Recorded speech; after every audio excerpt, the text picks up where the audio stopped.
Alright guys, so welcome to another beer review. Greasy here, so the Soy Boy Beret comes on.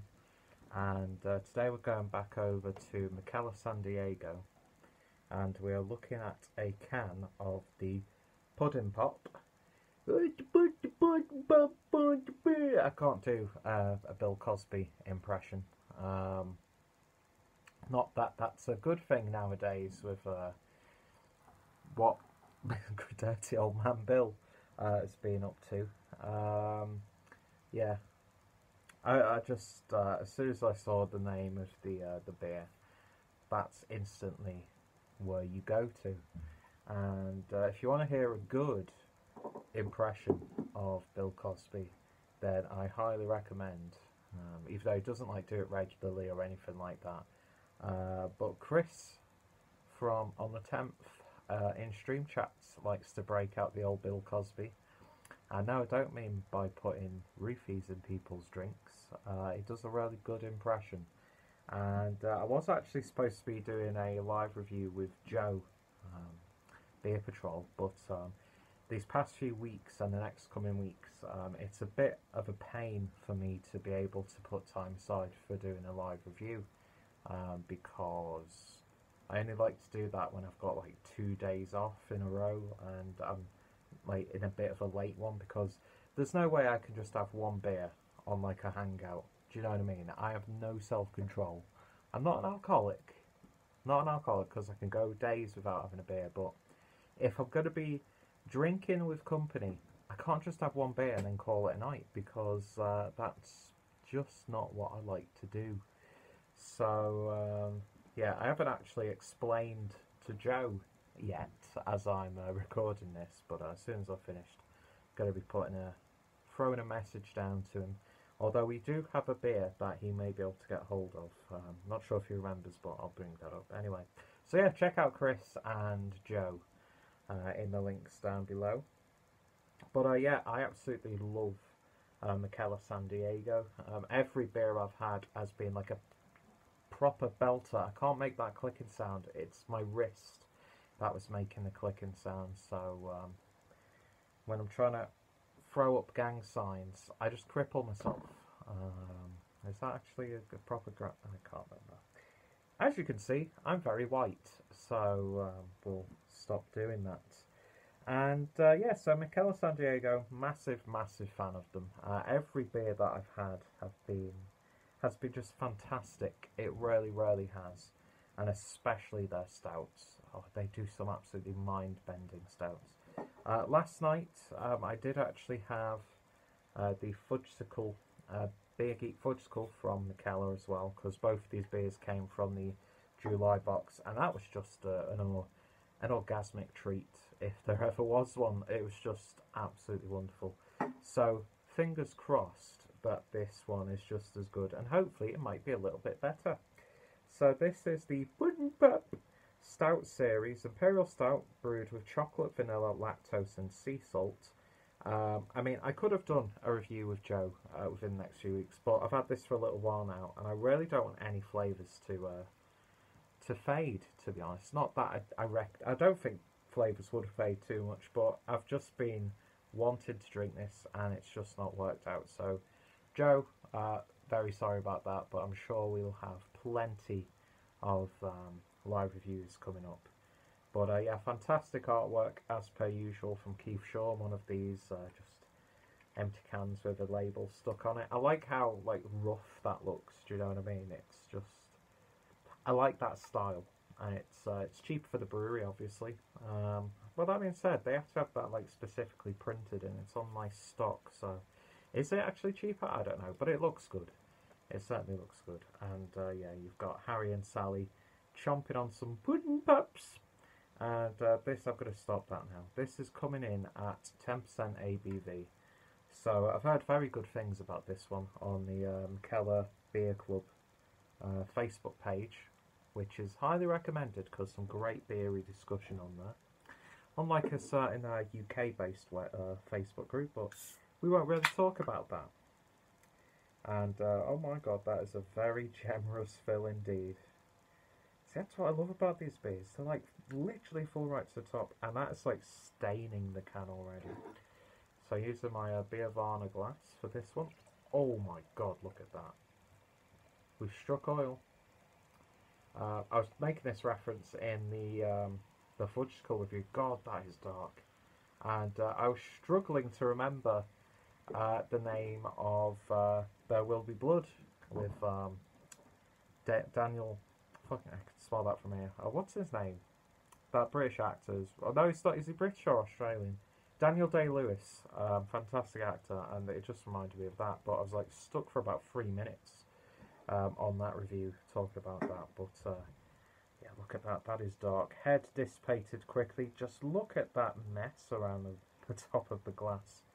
That almost looks like there's like little bits and like debris and stuff in there. But that is, it's not jet black, but it's a very dark, dense, sort of varnished oak look to it.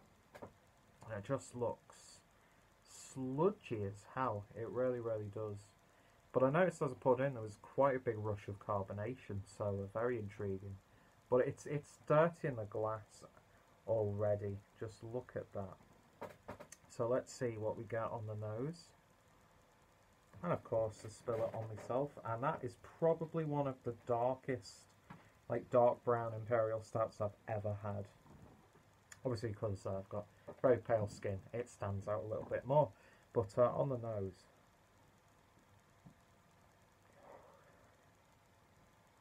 that is just very, very dense smelling. I get that sea salt in there. There's a little bit of cacao, vanilla sort of vibe. You have to rarely get in because it's not like pungent or anything like that, but it's so dense smelling when you do get a nose. Yeah, it's got that real savoury edge actually. Quite earthy. But yeah, you get like, it's more of a like a dark cocoa than like a milk chocolate or anything like that. You wouldn't expect like a vibrant like milk chocolate. Very dark and dense. Very green coffee note, like a fresh coffee bean that needs to be roasted. But it does have that roastiness as well. I don't know, there's this sort of like bovril sort of aroma to it, like a really meaty, it's got like a meaty edge to it, which is like a sweet meat. Like you've cooked a steak in chocolate sauce or something like that. It just smells. There's not much there. So I mean, I smelt it more when it initially went in, but it's dispersed. But it's like weird. It's not a bland smelling beer, but it's not like a really strong smelling beer at the same time. But when you put your nose in there, there's so much going on. Yeah, it's a little bit surreal so far, I'm not going to lie. Anyway, let's see what it tastes like. Cheers.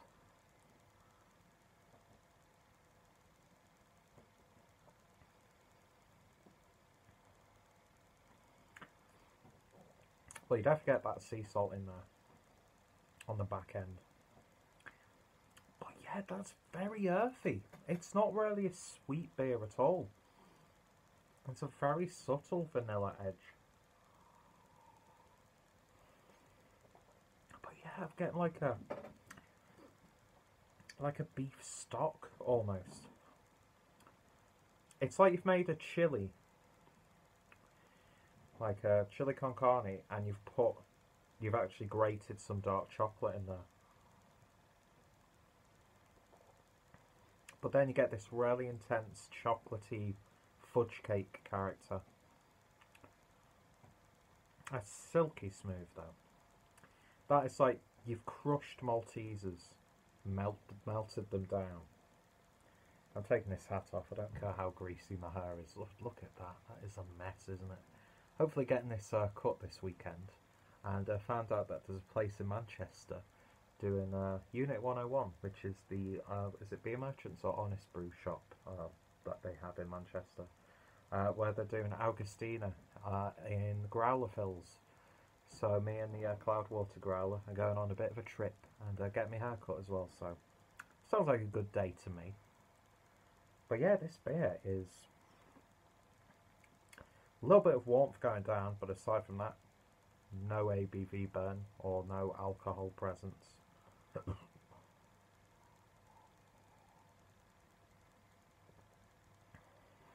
Yeah, it's got sweetness in there, but it's not in your face. It's actually reined in a little bit, but it's not a dull beer at all. Um, it's very indulgent, it's very rich, it's very robust. The more I'm drinking it, the more roastier it's getting. I got a green sort of coffee note initially, but as I'm drinking it now, yeah, it's got a lovely sort of espresso roasty edge to it. But yeah, that lactose is doing absolute wonders for the body of the beer. And that like sea salt is accenting. It's not like a flavour in itself, if that makes sense. It's like you've seasoned something well without going too overboard. It's very sticky on the lips though. Yeah, that's see, I've come to that point now where I see beers like this and I'm expecting them to be bombastic and like synthetic and just like in your face. But this isn't. It's got like real classic flavours. And then the addition of the cacao, the vanilla and the sea salt just accentuate those like traditional like Imperial Russian stout elements. So it's not, you know, like the crazy out there pastry stout territory. But it has that sort of sensibility. And the additions of those just accent other flavours within the beer itself, as opposed to it becoming, oh, it tastes like vanilla. Oh, it tastes like melted chocolate. So if you're looking for like an insane, like, oh my god, they brewed this sort of beer, you're not going to get this from it. In fact, this is probably one of the more, I'd say, traditional tasting beers that I've had from Mikkeller San Diego. Which I do not mean as a bad thing. I mean, just look at that. It's spilt a little bit on my glass. And it's just absolutely caking my glass in filth. It really, really is.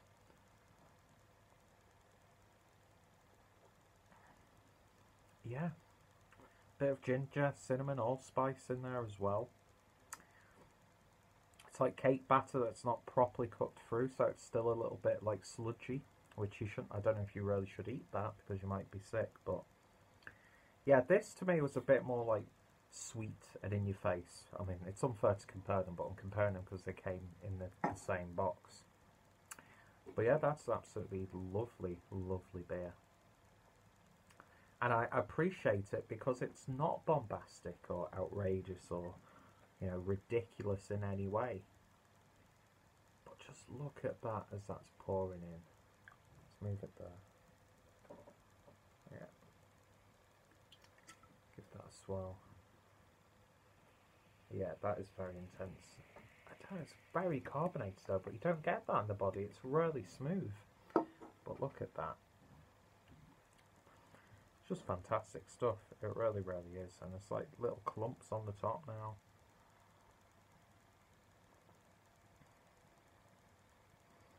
Yeah, it's a sensible pastry stout, I'd say. Because it has those, like saying, elements, but it doesn't go too far field. And big hint of vanilla now as that's gone, like vanilla sugar almost. But I like the addition of the sea salt because it's not too in your face. I mean, I love salted caramel. I love like sea salt chocolate and that all that sort of stuff. I love, you know, salted sweet things. But this isn't too in your face, and I appreciate it. Is it blow me away? No, but it's still an absolutely wonderful beer. I think I could happy. It's got one of the most satisfying bodies of an imperial stout that I've had for a little while. But yeah, that's not going to last long, and that's very dangerous. But I'll tell you what, if you've got the July's Mikkeller box, you've got two fantastic Imperial Stouts and a bit of Lervig action as well. So if you, shameless promotion, if you're interested in either the Beer Mail or Beer Club, both boxes I've tried and I will be trying them more in the future because I really do like what Mikkeller are doing. Then I'll put my referral link down below. Check out both Mikkeller San Diego and the regular Mikkeller also. My Mikkeller playlist will be there. And if anyone on my friends list has reviewed this beer, then I'll include their links down below. And yeah, it's very fucking warm in this room, even though I've got a fan in my face. So yeah, thank you all for watching, and I shall hopefully see you next time in a much more, so much better presented and with better English. Tatty buys, and hopefully I shall see you next time. Cheers.